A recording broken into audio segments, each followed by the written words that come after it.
भोपाल में आज CM Shivraj Singh Chauhan cabinet की बैठक लेंगे। बैठक में कई अहम प्रस्तावों पर चर्चा की जाएगी। साथ ही भोपाल गैस पीड़ितों की पेंशन को लेकर भी चर्चा होगी। वहीं 1000 की पेंशन देने के प्रस्ताव को मंजूरी मिल सकती है, जिससे 5000 कल्याणियों को पेंशन का लाभ मिलेगा। ये योजना दिसंबर 2019 में बंद कर दी गई थी। मध्य प्रदेश विधानसभा का मानसून सत्र 9 अगस्त से 12 अगस्त तक होगा। मानसून सत्र में 4 बैठकें होंगी। विधानसभा सचिवालय ने इसकी अधिसूचना जारी कर दी है। सत्र के दौरान सरकार का प्रथम अनुपूरक अनुमान बजट प्रस्तुत किया जाएगा, जिसमें कोरोना की व्यवस्थाओं में हुए खर्च के लिए प्रावधान किए जाएंगे। पूर्व सीएम कमलनाथ ने ट्वीट करते हुए फैक्ट चेक वेबसाइट को लेकर सरकार पर निशाना साधा। ट्वीट में कमलनाथ ने लिखा कि जो सरकार दिन भर झूठ बोलती है, उसने फैक्ट चेक के लिए वेबसाइट लॉन्च की है। फैक्ट तो जनता को मालूम है, आप अपनी सरकार का भविष्य चेक करिए। करीब 2 सालों से नियुक्ति की मांग को लेकर आंदोलन कर रहे छत्तीसगढ़ के शिक्षक उम्मीदवारों ने 26 जुलाई को विधानसभा घेराव करने का ऐलान किया। बार बार के आंदोलन और फिर सरकार के वादों से निराश शिक्षक अभ्यर्थियों का कहना है कि इस बार का आंदोलन खाली नहीं जाएगा, सरकार को नियुक्ति देनी पड़ेगी। उज्जैन के सांसद प्रतिनिधि एक बुजुर्ग महिला के साथ बहस और गाली गलौज करते नजर आए। सांसद प्रतिनिधि राजेश आंजड़ा का झगड़ा करते हुए महिला को गाली देने का वीडियो वायरल हो रहा है। ये वीडियो जलाल खेड़ी के पास का है, जहां सरकारी जमीन पर कब्जे के विवाद को लेकर उनके बीच झगड़ा शुरू हुआ। दंतेवाड़ा में स्पेशल डीजी अशोक जुनेजा ने बैठक लेते हुए अफसरों को आवश्यक दिशा निर्देश दिए हैं। इस बैठक में जिला पुलिस और सीआरपीएफ के अधिकारी भी शामिल हुए। वहीं स्पेशल डीजी अशोक जुनेजा ने नक्सल उन्मूलन अभियान की भी समीक्षा की। मध्य प्रदेश में स्कूल शिक्षा विभाग ने राज्य और जिला स्तर पर अधिकारियों, कर्मचारियों, शिक्षकों के स्थानांतरण नीति जारी कर दी है। इस वर्ष ट्रांसफर की प्रक्रिया सामान्य प्रशासन विभाग की जारी ट्रांसफर नीति के अनुसार ही होगी। 31 जुलाई को रात 12 बजे ट्रांसफर के लिए पोर्टल लॉक हो जाएगा। शिक्षक संवर्ग के ट्रांसफर आदेश एजुकेशन पोर्टल से ही जारी होंगे। पेट्रोल, डीजल, रसोई गैस और अन्य खाद्य वस्तु में महंगाई को लेकर छत्तीसगढ़ कांग्रेस का आंदोलन जारी है।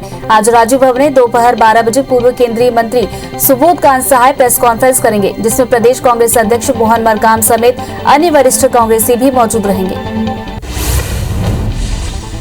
महंगाई को लेकर कल यानी बुधवार को प्रदेश भर में कांग्रेस साइकिल रैली निकालकर केंद्र सरकार के खिलाफ हल्ला बोलेगी। पीसीसी चीफ मोहन मरकाम रायपुर और बिलासपुर में साइकिल रैली में शामिल होंगे। पीसीसी के प्रभारी सचिव चंदन यादव दुर्ग संभाग के जिलों में आयोजित साइकिल रैली में शामिल होंगे।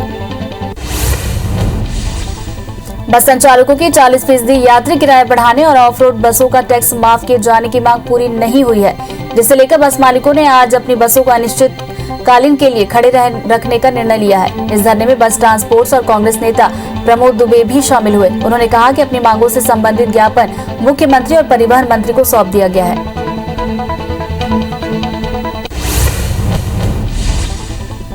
जांजगीर में एक अज्ञात ट्रक ने बाइक सवारों को टक्कर मार दी। हादसे में 3 लोगों की मौके पर ही मौत हो गई। हादसा बिरत तालदेवरी गांव के बीच हुआ। पुलिस ने अज्ञात वाहन चालक के खिलाफ मामला दर्ज कर जांच शुरू कर दी है।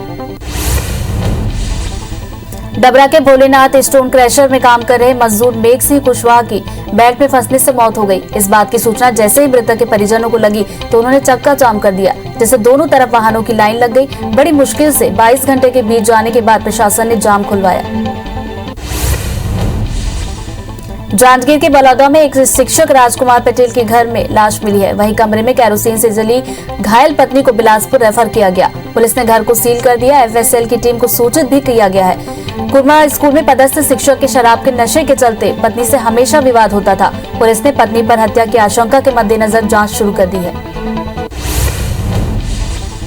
कोरोना काल में स्कूल और कॉलेज के छात्रों से जबरन फीस वसूलने के मामले लगातार आ रहे हैं। अब कटनी के एक डिग्री कॉलेज का वीडियो वायरल हो रहा है, जिसमें छात्रों ने आरोप लगाया है कि कॉलेज प्रबंधन जबरन फीस जमा करवा रहा है और उन्हें किसी प्रकार की रसीद नहीं दी जा रही। पूछने पर विवाद किया जा रहा है। मामले में कॉलेज प्रबंधन का कोई जवाब नहीं आया। डबरा में चरित्र शंका पर लिव इन में रह रहे युवक ने महिला साथी पर ब्लेड से वार कर दिया। घटना में महिला गंभीर रूप से घायल हुई है। वहीं घटना की सूचना पर पुलिस मौके पर पहुंची और महिला को उपचार के लिए सिविल अस्पताल भेजा। पुलिस ने युवक पर हत्या के प्रयास का मामला दर्ज कर तलाश शुरू कर दी है। कटनी के कोतवाली थाना क्षेत्र के मिशन चौक के पास पिता अपने बड़े बेटे के साथ मिलकर छोटे बेटे की पिटाई कर रहे थे। इस दौरान बीच बचाव में आई बहू के साथ भी दोनों ने मारपीट की, जिससे दोनों पति पत्नी घायल हो गए। इस दौरान रोड पर जाम की स्थिति निर्मित हो गई। फिलहाल पुलिस ने दोनों बाप बेटे को गिरफ्तार कर लिया है। नया रायपुर में अवैध रूप से बाल गृह संचालित करने वाले संचालक नरेश महानंद को गिरफ्तार किया गया। उसके खिलाफ जेजे एक्ट और धोखाधड़ी का केस दर्ज किया गया है। बाल संरक्षण इकाई ने नया रायपुर के एक मकान में दबिश देकर मंडला और बालाघाट के 9 लड़कियों समेत 19 नाबालिग को बचाया था। भिलाई के लाइफ शो फाउंडेशन पर अवैध बाल गृह चलाने का आरोप है। प्रदेश की ट्रांसफर नीति की जानकारी संबंधितों को एम शिक्षा मित्र ऐप पर उपलब्ध कराई गई है। वहीं ज्वाइनिंग रिलीविंग संबंधी कार्रवाई भी पोर्टल के माध्यम से ही होगी। खुद के खर्च पर ट्रांसफर के लिए आवेदन कार्यालय प्रमुख के सत्यापन के बाद जिला शिक्षा अधिकारी को 18 जुलाई तक दिए जा सकेंगे। बिलासपुर में अंतर्राज्यीय सटोरियों गैंग का पर्दाफाश हुआ है। पुलिस ने 6 सटोरियों को गिरफ्तार करते हुए 4,57,000 कैश और लाखों की सट्टा पट्टी भी बरामद की। इसके साथ ही कार, बाइक समेत 6 मोबाइल भी जब्त किए गए हैं। 5 आरोपी महाराष्ट्र के तो वहीं एक आरोपी राजनांदगांव का रहने वाला है। ग्वालियर में शादी समारोह में गहनों से भरा बैग चोरी करने का मामला सामने आया। ये पूरी घटना सीसीटीवी में कैद हुई है, जिसमें साफ दिख रहा है कि एक बच्चा गहने से भरा बैग चोरी कर रहा है। झांसी रोड थाना पुलिस ने मामले को दर्ज कर लिया है। कटनी के कुटला थाना क्षेत्र में रेड मरकरी का प्रलोभन देकर ठगने वाले 2 आरोपियों को पुलिस ने गिरफ्तार किया। साथ ही उनके पास से 2 मोटरसाइकिल, 22,000 नगद और 2 मोबाइल जब्त किए हैं। दरअसल इनके खिलाफ उड़ीसा के रामकृष्ण राउत ने रिपोर्ट दर्ज कराई थी, जिसके बाद पुलिस ने ये बड़ी कार्रवाई की। 75 साल की बुजुर्ग महिला बादामी बाई अपने घर बिहार जाते हुए बेहद खुश नजर आई। दरअसल बुजुर्ग महिला अपनों से बिछुड़कर बिहार के समस्तीपुर से विदिशा पहुंच गई थी। 6 जुलाई को श्री हरिवृद्धा आश्रम के लोगों ने महिला के घर का पता निकाला। महिला का पोता बेंगलुरु से विदिशा पहुंचा और अपनी दादी को लेकर वापस समस्तीपुर रवाना हुआ। बिलासपुर के नया बस स्टैंड से लगे हाउसिंग बोर्ड कॉलोनी के रहवासियों ने औद्योगिक इकाइयों से लगातार प्रदूषण फैलाने पर जनहित याचिका दायर की है, जिस पर सुनवाई करते हुए हाईकोर्ट ने housing board, Nagar Nigam Bilaspur, CSIDC Chhattisgarh power and coal corporation, Sharda flour mill और ओमाइल मिल पर नोटिस जारी किया और 4 सप्ताह में जवाब मांगा है। पीएम मोदी आज टोक्यो ओलंपिक में जाने वाले देश भर के खिलाड़ियों से बात कर हौसला बढ़ाएंगे। पीएम मोदी आज शाम 5 बजे वर्चुअल संवाद करने वाले हैं। मन की बात में पीएम ने चंदौली के भाला फेंक प्रतियोगिता के खिलाड़ी शिवपाल सिंह की सराहना की थी। पीएम मोदी 15 जुलाई को अपने संसदीय क्षेत्र वाराणसी के दौरे पर रहेंगे। प्रधानमंत्री इस दिन काशी को 1500 करोड़ से ज्यादा की परियोजनाओं की सौगात देंगे। रुद्राक्ष कन्वेंशन सेंटर पहुंचकर पीएम जापानी डेलीगेसी की मौजूदगी में 550 प्रबुद्ध जनों से बातचीत करेंगे। नेपाली कांग्रेस के अध्यक्ष शेर बहादुर देउबा आज नेपाल के प्रधानमंत्री पद की शपथ लेंगे। नेपाल के सुप्रीम कोर्ट ने सोमवार को ही उन्हें 2 दिन में प्रधानमंत्री बनाने का आदेश दिया है, जिसके बाद आज वे प्रधानमंत्री पद की शपथ लेंगे। इसके पहले ओली नेपाल के पीएम थे। नेपाल के कार्यवाहक प्रधानमंत्री केपी शर्मा ओली के समर्थकों ने नए पीएम शेर बहादुर के खिलाफ मोर्चा खोल दिया है। आज नेपाल की राजधानी काठमांडू में ओली समर्थकों ने नए प्रधानमंत्री शेर बहादुर देउबा के खिलाफ नारेबाजी की। साथ ही भंग की गई प्रतिनिधि सभा को फिर से बहाल करने की मांग की। दिल्ली एनसीआर में मौसम का मिजाज बदल गया है। लंबे इंतजार के बाद मंगलवार सुबह राजधानी दिल्ली में तेज बारिश हुई। बारिश से लोगों को गर्मी से हल्की राहत मिलने की उम्मीद है। मौसम विभाग के अनुसार दिल्ली एनसीआर में ये मानसून की बारिश है, जिसमें पूरी हवाएं चल रही है, इसलिए हवा में नमी है, यानी गर्मी से राहत मिलने की ज्यादा उम्मीद नहीं है। दिल्ली में तेज बारिश के चलते जगह जगह जल भराव हो गया है। मानसून की दस्तक के बाद दिल्ली में आज तेज बारिश हुई। वहीं बारिश के लोगों को गर्मी से राहत मिल गई। हालांकि दिल्ली में इस बार मानसून ने देर से दस्तक दी है। देश के कई हिस्सों में आज भारी बारिश का अनुमान है। इसे देखते हुए भारत मौसम विज्ञान विभाग ने उत्तर भारत के कई राज्यों के लिए ऑरेंज और येलो अलर्ट जारी किया है। इन राज्यों में जम्मू कश्मीर के संबंध में ऑरेंज अलर्ट और हिमाचल प्रदेश, उत्तराखंड और उत्तर प्रदेश के लिए येलो अलर्ट जारी किया गया। हिमाचल प्रदेश में भारी बारिश के बाद अचानक आई बाढ़ से लोगों की जिंदगी जोखिम में फंस गई है। प्रशासनिक टीमों की तरफ से बचाव और राहत के काम जारी हैं। राज्य के आपदा प्रबंधन प्राधिकरण ने बताया कि प्राकृतिक आपदा के कारण 2 लोगों की मौत हो गई, जबकि 10 लोग अभी भी लापता हैं और कांगड़ा जिले में अलग अलग जगहों पर 20 लोग फंसे हुए हैं। वहीं 100 से ज्यादा लोगों को बचाया गया। संसद के मानसून सत्र की रणनीति बनाने के लिए कांग्रेस अध्यक्ष सोनिया गांधी ने बुधवार शाम पार्टी के संसदीय रणनीति समूह की बैठक बुलाई। सोनिया गांधी की अध्यक्षता में वर्चुअल तरीके से होने वाली बैठक में जहां एक तरफ संसद सत्र में मोदी सरकार को घेरने की रणनीतियों पर चर्चा होगी। जल्द ही संसद के 167 साल के इतिहास की जानकारी महज एक क्लिक के जरिए हासिल हो सकेगी। कुछ महीने बाद संसद की डिजिटल लाइब्रेरी की वेबसाइट पर वर्ष 1854 से अब तक संसद में हुए वाद विवाद की एक जानकारी उपलब्ध होगी। वेबसाइट पर वाद विवाद से संबंधित 4 लाख दस्तावेज और 40 लाख पृष्ठ को डाले जाने की प्रक्रिया शुरू हो गई है। विदेश मंत्री एस जयशंकर 13-14 जुलाई को विदेश मंत्री सिराजुद्दीन मुहरीद्दीन के निमंत्रण पर शंघाई सहयोग संगठन विदेश मंत्रियों की परिषद की बैठक में भाग लेने के लिए तजाकिस्तान का दौरा करेंगे। विदेश मंत्रालय ने सोमवार को एक बयान में बताया कि बैठक में संगठन की उपलब्धियों पर चर्चा की जाएगी, क्योंकि ये वर्ष अपने गठन की 20वीं वर्षगांठ मना रहा है।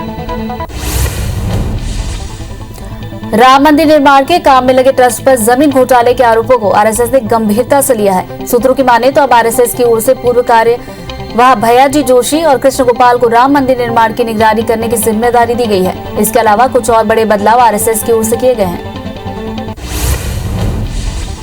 मेडिकल एंट्रेंस एग्जाम यानी नीट की परीक्षा 12 सितंबर को होगी। नए शिक्षा मंत्री धर्मेंद्र प्रधान ने सोमवार को सोशल मीडिया पर यह जानकारी दी। इसके साथ ही नीट 2021 के लिए रजिस्ट्रेशन की शुरुआत होगी।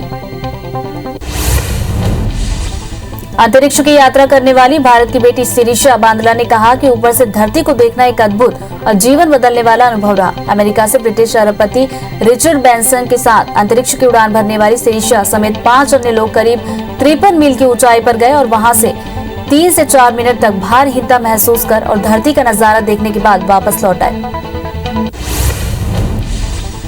ब्रह्मोस सुपरसोनिक क्रूज मिसाइल के लिए सोमवार का दिन अच्छा नहीं साबित हुआ।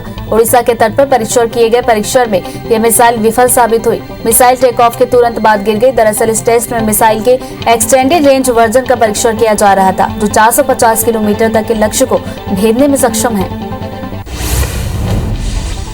ब्रिटिश प्रधानमंत्री बोरिस जॉनसन ने सोमवार को पुष्टि की कि इंग्लैंड में कोरोना वायरस से जुड़े सभी प्रतिबंध 19 जुलाई को खत्म हो जाएंगे। एनएचके वर्ल्ड की रिपोर्ट के अनुसार जॉनसन ने संवाददाताओं से कहा कि इसके तहत सार्वजनिक स्थानों पर मास्क पहनना, सोशल डिस्टेंसिंग के नियमों का पालन करना अब जरूरी नहीं होगा। WHO ने कोविड-19 वैक्सीन के मिक्सिंग और मैचिंग को लेकर चेताया है। WHO ने कहा कि अभी इसे लेकर कोई डाटा सामने नहीं आया। चेतावनी देते हुए कहा कि अलग अलग कंपनियों के बने वैक्सीन का इस्तेमाल पहले और दूसरे डोज के तौर पर करना एक खतरनाक ट्रेंड है और इस मिक्सिंग के क्या परिणाम होते हैं, फिलहाल इसके बारे में कोई डेटा उपलब्ध नहीं है। इंडियन मेडिकल एसोसिएशन यानी IMA ने कोरोना को लेकर चेतावनी दी है। IMA ने कहा कि तीसरी लहर बेहद करीब है। ऐसे में लोगों को टूरिज्म और धार्मिक यात्रा करने से बचना चाहिए। यह हिदायत तब आई है जब देश के कई इलाकों में अनलॉक की घोषणा कर दी गई है और पर्यटन स्थलों में भारी भीड़ देखी जा रही है। देश में अगले महीने से कोरोना टीकाकरण की रफ्तार तेज होने की संभावना है। दरअसल केंद्र सरकार ने साल के आखिरी तक सभी को टीका लगाने का लक्ष्य रखा है, लेकिन अभी टीके की कमी बनी हुई है। लेकिन अगले महीने से देश में निर्मित स्पुतनिक V के अलावा बायोलॉजिकल जायडस कैडिला का टीका भी मिलने की संभावना है। इससे प्रतिदिन 80 से 90 लाख टीके लगने शुरू हो जाएंगे। दुनिया भर में कोरोना के मामले 18 करोड़ 80 लाख को पार कर गए। वहीं मरीजों की मौत का आंकड़ा 40 लाख 55 हजार के पार पहुंच गया। दुनिया भर के 17 करोड़ 19 लाख से ज्यादा मरीज कोरोना को हराकर स्वस्थ हो चुके हैं। वहीं दुनिया भर में एक्टिव मामले 1 करोड़ 20 लाख के पार पहुंच गए। हालांकि कोरोना के डेल्टा प्लस वेरिएंट ने कई देशों में चिंताएं बढ़ा दी हैं। देश में एक दिन में कोरोना के 30,818 नए केस मिले हैं, जिससे कुल आंकड़ा 3 करोड़ 9 लाख के पार पहुंच गया। वहीं 2024 नई मौत से अब तक 4,10,000 से ज्यादा मरीजों की मौत हुई है। पिछले 24 घंटे में 48,916 मरीजों को ठीक होने पर डिस्चार्ज किया गया। वहीं 4,25,000 एक्टिव मरीजों का इलाज जारी है। एपी में 18 नए केस के साथ अब तक 7,90,193 मरीज मिले हैं। प्रदेश में अब तक मौत का आंकड़ा 10,506 हो गया है। प्रदेश में डिस्चार्ज होने वालों का आंकड़ा 7,80,735 को पार कर गया। राजधानी भोपाल में 8 और इंदौर में 3 नए केस की पुष्टि हुई। छत्तीसगढ़ में कोरोना के 197 नए केस से आंकड़ा 9,98,000 को पार कर गया। राहत की बात है कि 24 घंटे में एक भी मौत नहीं हुई है। अब तक 13,478 लोग अपनी जान गंवा चुके हैं। 564 मरीजों के डिस्चार्ज होने से कुल आंकड़ा 9,80,000 के पार हो गया। वहीं एक्टिव मरीजों की संख्या घटकर 4,517 पर पहुंच गई है। राजधानी रायपुर में 18 नए केस की पुष्टि हुई। केरल में पिछले 24 घंटे में नए केस बढ़कर 7,798 हो गए हैं। इससे आंकड़ा 30,73,000 को पार कर गया। वहीं 100 मौत से अब तक 14,686 मरीजों की मौत हुई है। 11,447 मरीजों के डिस्चार्ज होने से अब तक 29,40,000 लोग स्वस्थ हुए। हालांकि केरल में वीकेंड लॉकडाउन में सख्ती बढ़ती जा रही है। देश में अब तक 37 करोड़ 73 लाख लोगों को वैक्सीन लग चुकी है। इसमें 30 करोड़ 40 लाख यानी 23.5% लोगों को पहली डोज लगाई जा चुकी है। वहीं 7 करोड़ 33 लाख लोगों को दूसरी डोज लगाई जा चुकी है। पीएम मोदी ने सभी नागरिकों से वैक्सीनेशन में भाग लेने की अपील की। कोरोना से बचने रोज 1 करोड़ वैक्सीनेशन का लक्ष्य रखा गया। छत्तीसगढ़ में प्रदेशवासियों को दोनों वैक्सीन लगाई जा रही है। हालांकि प्रदेश में अब तक 1 करोड़ 5 लाख से ज्यादा लोगों को वैक्सीन की डोज लग चुकी है। इसमें लगभग 29% यानी लगभग 86,81,000 लोगों को पहली डोज लगाई जा चुकी है। वहीं 6% के आसपास यानी 17.5 लाख से ज्यादा लोगों को दूसरी डोज लगाई जा चुकी है। मध्य प्रदेश में कल 37,547 लोगों को वैक्सीन लगाई गई। प्रदेश में अब तक 2 करोड़ 39,72,000 लोगों को वैक्सीन लगी है। इसमें 2 करोड़ 1 लाख यानी 27.5% से ज्यादा लोगों को पहली डोज लगाई जा चुकी है। वहीं 5% से ज्यादा यानी 38,15,000 लोगों को दूसरी डोज लगाई जा चुकी है। जबलपुर में आगामी 3 दिनों तक लोगों को कोरोना की वैक्सीन नहीं लग पाएगी। जिले के सभी वैक्सीन सेंटर 12 से 14 जुलाई तक बंद रहने वाले हैं। दरअसल केंद्रीय स्वास्थ्य मंत्रालय के निर्देश के बाद अब गर्भवती महिलाओं को भी कोरोना का टीका लगाया जाएगा। इसके लिए स्वास्थ्य कर्मचारियों को ट्रेनिंग दी जा रही है। ऐसे में आगामी 3 दिनों तक टीकाकरण का काम ठप रहेगा। मध्य प्रदेश में कोरोना नियंत्रण होने पर सरकार ने पाबंदियों में ज्यादा छूट दे दी है। अब बाजार रात 8 बजे की बजाय रात 10 बजे तक खुलेंगे। सिनेमा घर भी 50% क्षमता के साथ चालू हो सकेंगे। सरकार के इस निर्णय को सोमवार को कोरोना की समीक्षा बैठक के बाद लिया गया। कोरबा में दुकानों के खुलने के समय बदलाव हुआ है। अब दुकानें सुबह 6 से रात 8 बजे तक खुल सकेंगी। वहीं शहरी क्षेत्र में मंगलवार को टोटल लॉकडाउन रहेगा, लेकिन इस दौरान जरूरी सेवाओं में छूट रहेगी। कलेक्टर ने आदेश जारी कर दिया है।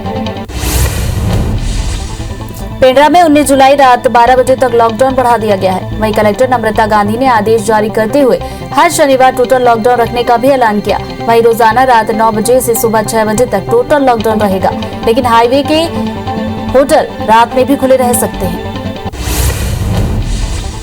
इराक के दक्षिणी शहर नाइजीरिया में एक कोरोना अस्पताल में ऑक्सीजन टैंक में विस्फोट हो गया। इसे भीषण आग लगी, जिसमें कम से कम 45 लोगों मारे गए और 67 से ज्यादा लोग घायल हुए। प्रधानमंत्री मुस्तफा अल कदीमी ने वरिष्ठ मंत्रियों के साथ बैठक की और स्वास्थ्य और नागरिक सुरक्षा प्रबंधकों को निलंबित करने के आदेश दिए। विश्व के 25 शहर धरती की फिजा में घुल रही करीब 52% ग्रीन हाउस गैसों और जहरीली हवाओं के लिए जिम्मेदार है। इसमें से 23 शहर अकेले चीन के हैं और 2 शहर मॉस्को और टोक्यो के हैं। विश्व के दूसरे क्षेत्रों का विश्लेषण करते हुए ये रिपोर्ट अध्ययनकर्ताओं ने दी है। इसे फ्रंटियर और सस्टेन सिटी जर्नल में प्रकाशित किया गया। लिस्ट में भारत सहित 53 विकसित और विकासशील देशों के नाम हैं। टोक्यो में 23 जुलाई से शुरू हो रहे ओलंपिक खेलों को लेकर यूपी सरकार ने बड़ी घोषणा की है, जिसके तहत उत्तर प्रदेश के खिलाड़ी गोल्ड मेडल जीतता है तो राज्य सरकार से 6 करोड़ रुपए का पुरस्कार दिया जाएगा, जबकि रजत और कांस्य पदक विजेताओं को 4 करोड़ और 2 करोड़ दिए जाएंगे। टोक्यो ओलंपिक में भाग लेने वाले खिलाड़ियों को 10-10 लाख दिए जाएंगे। 23 जुलाई से टोक्यो ओलंपिक खेल शुरू होने वाले हैं, लेकिन टोक्यो में कोरोना के बढ़ते मामलों ने आयोजकों की चिंताएं बढ़ा दी हैं।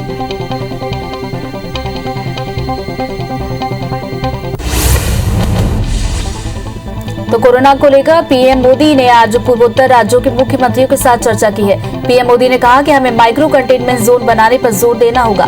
कोरोना अभी गया नहीं, कोरोना को लेकर हमें सख्ती दिखानी होगी। पीएम ने पर्यटन स्थल पर लोगों की भीड़ को देखकर चिंता जताई।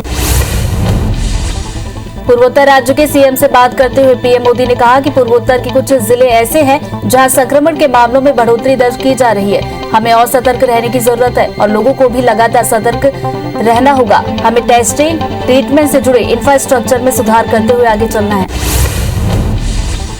पीएम मोदी ने आगे कहा कि हिल स्टेशन और बाजारों में बिना मास्क और प्रोटोकॉल का पालन किए बिना भारी भीड़ का उमड़ना चिंता का विषय है। हमें इसे रोकना होगा। पीएम मोदी ने कहा कि तीसरी लहर को रोकने के लिए समीक्षा करना जरूरी है। पीएम मोदी आज टोक्यो ओलंपिक में जाने वाले देश भर के खिलाड़ियों से बात कर उनका हौसला बढ़ाएंगे। पीएम आज शाम 5 बजे वर्चुअल संवाद करने वाले हैं। मन की बात में पीएम ने चंदौली के भाला फेंक प्रतियोगिता के खिलाड़ी शिवपाल सिंह की सराहना की।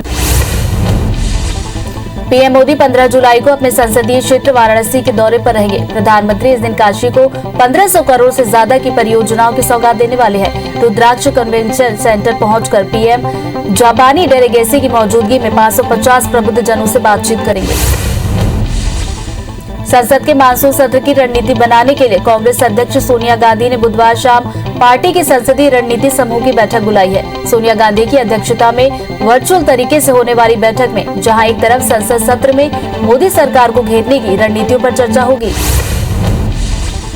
कांग्रेस महासचिव प्रियंका गांधी वाड्रा उत्तर प्रदेश विधानसभा चुनाव के सिलसिले में पार्टी की तैयारियों का जायजा लेने के लिए बुधवार को लखनऊ पहुंचने वाली थी, लेकिन अब प्रियंका गांधी का 14 की बजाय 16 जुलाई को लखनऊ का दौरा रहेगा। बता दें कि प्रियंका गांधी वाड्रा के इस दौरे से मिशन यूपी का भी आगाज कांग्रेस करने जा रही है।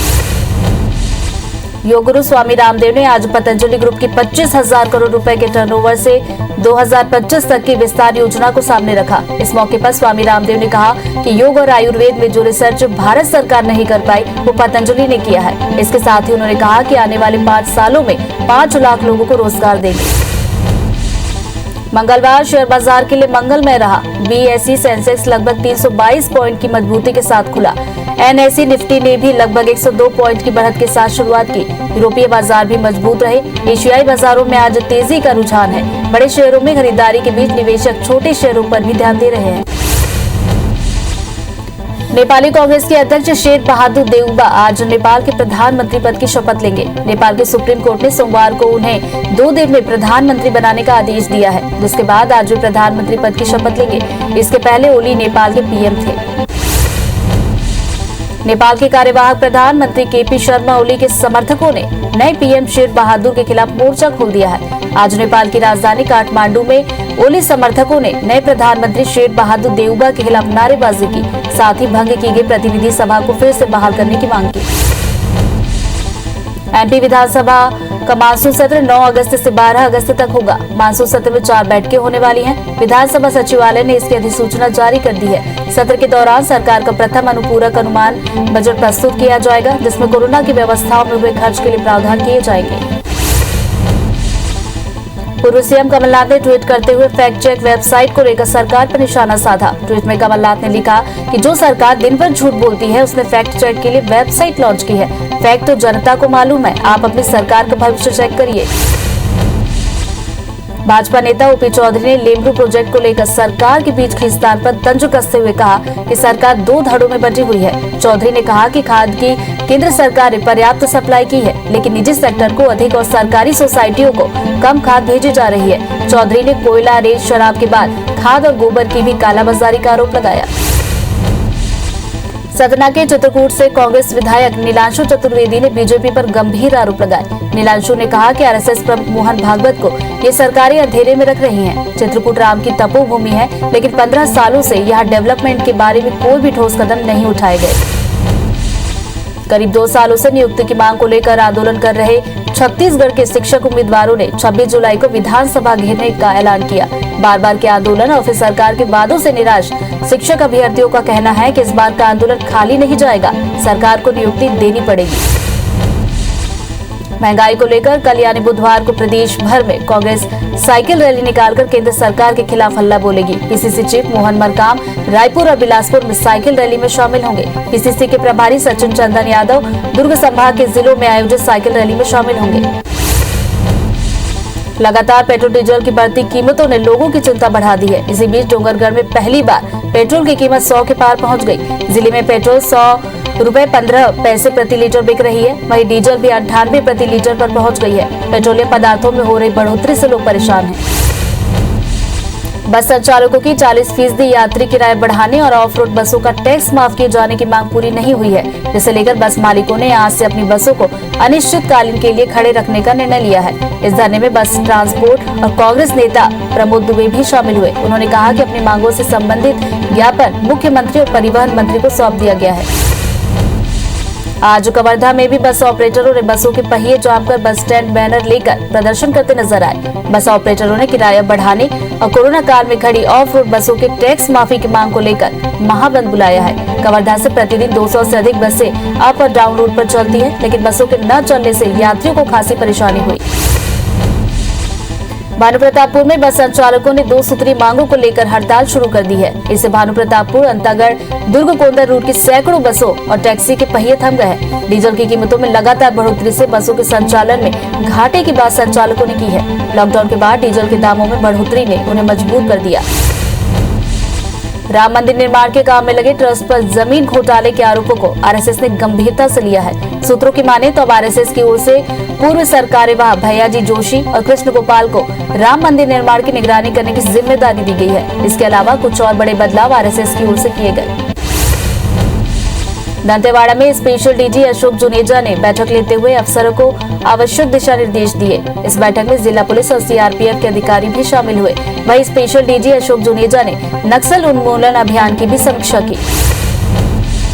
मध्य प्रदेश में स्कूल शिक्षा विभाग ने राज्य और जिला स्तर पर अधिकारियों, कर्मचारियों, शिक्षकों की ट्रांसफर पॉलिसी जारी कर दी है। इस साल ट्रांसफर की प्रक्रिया सामान्य प्रशासन विभाग की जारी ट्रांसफर नीति के अनुसार ही होगी। 31 जुलाई को रात 12 बजे ट्रांसफर के लिए पोर्टल लॉक हो जाएगा। शिक्षक संवर्ग के ट्रांसफर आदेश एजुकेशन पोर्टल से ही जारी होंगे। प्रदेश की ट्रांसफर नीति की जानकारी संबंधितों को एम शिक्षा मित्र ऐप पर उपलब्ध कराई गई है। वहीं ज्वाइनिंग, रिलीविंग संबंधी कार्रवाई भी पोर्टल के माध्यम से ही होगी। खुद के खर्च पर ट्रांसफर के लिए आवेदन कार्यालय प्रमुख के सत्यापन के बाद जिला शिक्षा अधिकारी को 18 जुलाई तक दिए जा सकेंगे। उज्जैन के सांसद प्रतिनिधि एक बुजुर्ग महिला के साथ बहस और गाली गलौज करते नजर आए। सांसद प्रतिनिधि राजेश आंजुना का झगड़ा करते हुए महिला को गाली देने का वीडियो वायरल हुआ है। ये वीडियो जलाल खेड़ी के पास का है, जहां सरकारी जमीन पर कब्जे के विवाद को लेकर उनके बीच झगड़ा शुरू हुआ। बिलासपुर के नया बस स्टैंड से लगे हाउसिंग बोर्ड कॉलोनी के रहवासियों ने औद्योगिक इकाइयों से लगातार प्रदूषण फैलाने पर जनहित याचिका दायर की है, जिस पर सुनवाई करते हुए हाईकोर्ट ने housing board, Nagar Nigam Bilaspur, CSIDC, Chhattisgarh power and coal beneficiation, शादा फोल मिल, ओम ऑयल मिल को नोटिस जारी किया। 4 सप्ताह में जवाब भी मांगा है। स्मार्ट सिटी के तहत कंपनी गठन संबंधी आदेश को रद्द करने की मांग वाली याचिका पर हाईकोर्ट में सुनवाई हुई। केंद्र और राज्य शासन के अलावा बिलासपुर और रायपुर निगम को नोटिस जारी किया गया। 2 सप्ताह में जवाब नहीं आने पर याचिकाकर्ता के स्थगन की मांग को सुनाया जाएगा। याचिका में MIC महापौर के अधिकारों पर कब्जा करने और स्मार्ट सिटी क्षेत्र में कार्यों को चुनौती दी गई है। नया रायपुर में अवैध रूप से बालगृह संचालित करने वाले संचालक नरेश महानंद को गिरफ्तार किया गया। इसके खिलाफ JJ एक्ट और धोखाधड़ी का केस दर्ज किया गया है। बाल संरक्षण इकाई ने नया रायपुर के एक मकान में दबिश देकर मंडला और बालाघाट के 9 लड़कियों समेत 19 नाबालिग को बचाया था। भिलाई के लाइफ शो फाउंडेशन पर अवैध बालगृह चलाने का आरोप है। रायपुर के महावीर प्लाजा में सेक्स रैकेट का खुलासा हुआ, जिसमें पुलिस ने 7 लड़कियों और 2 पुरुषों को गिरफ्तार किया। इसी दौरान पकड़े जाने के डर से एक युवती ने प्लाजा की दूसरी मंजिल से छलांग लगा दी। युवती को मेकाहारा में भर्ती कराया गया था, जहां उसकी मौत हो गई। ग्वालियर में शादी समारोह से गहनों से भरा बैग चोरी होने का एक वीडियो वायरल हुआ है। शादी में शामिल हुआ एक सूट बूट वाला बच्चा स्टेज के पास पहुंचा और दूल्हे की मां का बैग चोरी कर लिया। बैग में गहने, नकदी सहित 4 लाख रुपए से अधिक का सामान रखा था। पुलिस को गार्डन में लगे CCTV कैमरे में बच्चा चोर गैंग का पता चला। ग्वालियर में शादी समारोह में गहने से भरा बैग चोरी करने का मामला सामने आया। ये पूरी घटना CCTV में कैद हुई है, जिसमें साफ दिख रहा है कि एक बच्चा गहने से भरा बैग चोरी कर रहा था। झांसी रोड थाना पुलिस ने मामला दर्ज कर लिया है। धमतरी के भखारा थाना क्षेत्र अंतर्गत डोमा के पास एक तेज रफ्तार ट्रक ने बाइक सवार 2 युवकों को ठोकर मार दी। हादसे में एक युवक की मौके पर ही मौत हो गई, जबकि दूसरा युवक गंभीर रूप से घायल हुआ है, जिसका इलाज भी जारी है। वहीं पुलिस ने ट्रक और चालक को हिरासत में लिया। जांजगीर में एक अज्ञात ट्रक ने बाइक सवारों को टक्कर मार दी। हादसे में 3 लोगों की मौके पर ही मौत हो गई। हादसा पीरा ताल देवरी गांव के बीच हुआ। पुलिस ने अज्ञात वाहन चालक के खिलाफ मामला दर्ज कर लिया है। बिलासपुर में अंतर्राज्यीय सटोरियों गैंग का पर्दाफाश हुआ है। पुलिस ने 6 सटोरियों को गिरफ्तार किया है और 4,57,000 कैश और लाखों की सट्टा पट्टी भी बरामद की। इसके साथ ही कार, बाइक समेत 6 मोबाइल भी जब्त किए गए हैं। 5 आरोपी महाराष्ट्र के हैं तो वहीं एक आरोपी राजनांद गांव का रहने वाला है। जांजगीर के बलौदा में एक शिक्षक राजकुमार पटेल की घर में लाश मिली है। वहीं कमरे में केरोसिन से जली घायल पत्नी को बिलासपुर रेफर किया गया। पुलिस ने घर को सील कर FSL की टीम को सूचित कर दिया है। कुरमा स्कूल में पदस्थ शिक्षक के शराब के नशे के चलते पत्नी से हमेशा विवाद होता था। पुलिस ने पत्नी पर हत्या की आशंका के मद्देनजर जाँच शुरू कर दी है। कटनी के कोतवाली थाना क्षेत्र के मिशन चौक के पास पिता अपने बड़े बेटे के साथ मिलकर छोटे बेटे की पिटाई कर रहे थे। इस दौरान बीच बचाव में आई बहू के साथ भी दोनों ने मारपीट की, जिससे दोनों पति पत्नी घायल हो गए। इस दौरान रोड पर जाम की स्थिति निर्मित हुई। फिलहाल पुलिस ने दोनों बाप बेटे को गिरफ्तार कर लिया है। दिल्ली NCR में मौसम का मिजाज बदल गया है। लंबे इंतजार के बाद मंगलवार सुबह राजधानी दिल्ली में तेज बारिश हुई। बारिश से लोगों को गर्मी से हल्की राहत मिलने की उम्मीद है। मौसम विभाग के अनुसार दिल्ली NCR में ये मानसून की बारिश है, जिसमें पूर्वी हवाएं चल रही हैं, इसलिए हवा में नमी है, यानी गर्मी से राहत मिलने की ज्यादा उम्मीद नहीं है। दिल्ली में तेज बारिश के चलते जगह जगह जल भराव हो गया। मानसून की दस्तक के बाद दिल्ली में आज तेज बारिश हुई है। वहीं बारिश से लोगों को गर्मी से राहत मिल गई। हालांकि दिल्ली में इस बार मानसून ने देर से दस्तक दी। देश के कई हिस्सों में आज भारी बारिश का अनुमान है। इसे देखते हुए भारत मौसम विज्ञान विभाग ने उत्तर भारत के कई राज्यों के लिए ऑरेंज और येलो अलर्ट जारी किया है। इन राज्यों में जम्मू कश्मीर के संबंध में ऑरेंज अलर्ट, हिमाचल प्रदेश, उत्तराखंड और उत्तर प्रदेश के लिए येलो अलर्ट जारी किया गया। हिमाचल प्रदेश में भारी बारिश के बाद अचानक आई बाढ़ से लोगों की जिंदगी जोखिम में फंस गई है। प्रशासनिक टीमों की तरफ से बचाव और राहत के काम जारी है। राज्य के आपदा प्रबंधन प्राधिकरण ने बताया कि प्राकृतिक आपदा के कारण 2 लोगों की मौत हो गई, जबकि 10 लोग अभी भी लापता हैं और कांगड़ा जिले में अलग अलग जगहों पर 20 लोग फंसे हुए हैं। वहीं 100 से ज्यादा लोगों को बचा लिया गया। बिहार में बारिश के चलते नदी नाले उफान पर हैं। यहाँ मुजफ्फरपुर में बारिश के कारण बाढ़ आ गई, जिससे ग्रामीण इलाकों में पानी घुस गया। बारिश से ग्रामीण इलाके का जनजीवन बुरी तरह प्रभावित है। छत्तीसगढ़ में फिलहाल मानसून पर ब्रेक लगा हुआ है, लेकिन 18 जुलाई से प्रदेश में मानसून के फिर से सक्रिय होने की संभावना जताई जा रही है। बंगाल की खाड़ी में सिस्टम बनने से बढ़ी नमी से हवाओं का रुख छत्तीसगढ़ की ओर बढ़ा है, इसलिए प्रदेश के अधिकांश हिस्सों में फिलहाल बादल छाए रहेंगे, लेकिन नमी के चलते बेचैनी महसूस हो सकती है। नीट की परीक्षा 12 सितंबर को होगी। नए शिक्षा मंत्री धर्मेंद्र प्रधान ने सोमवार को सोशल मीडिया पर यह जानकारी दी। इसके साथ ही नीट 2021 के लिए रजिस्ट्रेशन की शुरुआत होगी। विदेश मंत्री S जयशंकर 13-14 जुलाई को विदेश मंत्री सिराजुद्दीन मुहरिद्दीन के निमंत्रण पर संघाई सहयोग संगठन विदेश मंत्रियों की परिषद की बैठक में भाग लेने के लिए तजाकिस्तान का दौरा करेंगे। विदेश मंत्रालय ने सोमवार को एक बयान में बताया कि बैठक में संगठन की उपलब्धियों पर चर्चा की जाएगी, क्योंकि ये वर्ष अपने गठन की 20वीं वर्षगांठ मना रहा है। जल्द ही संसद के 167 साल के इतिहास की जानकारी महज एक क्लिक के जरिए हासिल हो सकेगी। कुछ महीने बाद संसद की डिजिटल लाइब्रेरी की वेबसाइट पर वर्ष 1854 से अब तक संसद में हुए वाद विवाद की एक जानकारी उपलब्ध होगी। वेबसाइट पर वाद विवाद से संबंधित 4 लाख दस्तावेज और 40 लाख पृष्ठ को डाले जाने की प्रक्रिया शुरू हो गई है। ब्रह्मोस सुपरसोनिक क्रूज मिसाइल के लिए सोमवार का दिन अच्छा नहीं रहा। ओडिशा के तट पर परीक्षण किए गए परीक्षण में यह मिसाइल विफल साबित हुई। मिसाइल टेक ऑफ के तुरंत बाद गिर गई। दरअसल इस टेस्ट में मिसाइल के एक्सटेंडेड रेंज वर्जन का परीक्षण किया जा रहा था, जो 450 किलोमीटर तक के लक्ष्य को भेदने में सक्षम है।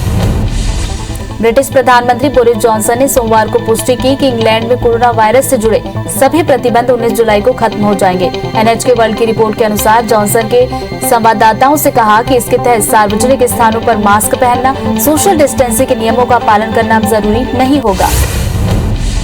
WHO ने कोविड-19 वैक्सीन के मिक्सिंग और मैचिंग को लेकर चेताया है। WHO ने कहा कि अभी से लेकर कोई डाटा सामने नहीं आया। चेतावनी देते हुए कहा कि अलग अलग कंपनियों के बने वैक्सीन का इस्तेमाल करने से पहले और दूसरी डोज के तौर पर करना एक खतरनाक ट्रेंड है और इस मिक्सिंग के क्या परिणाम होते हैं, फिलहाल इसके बारे में कोई डेटा उपलब्ध नहीं है।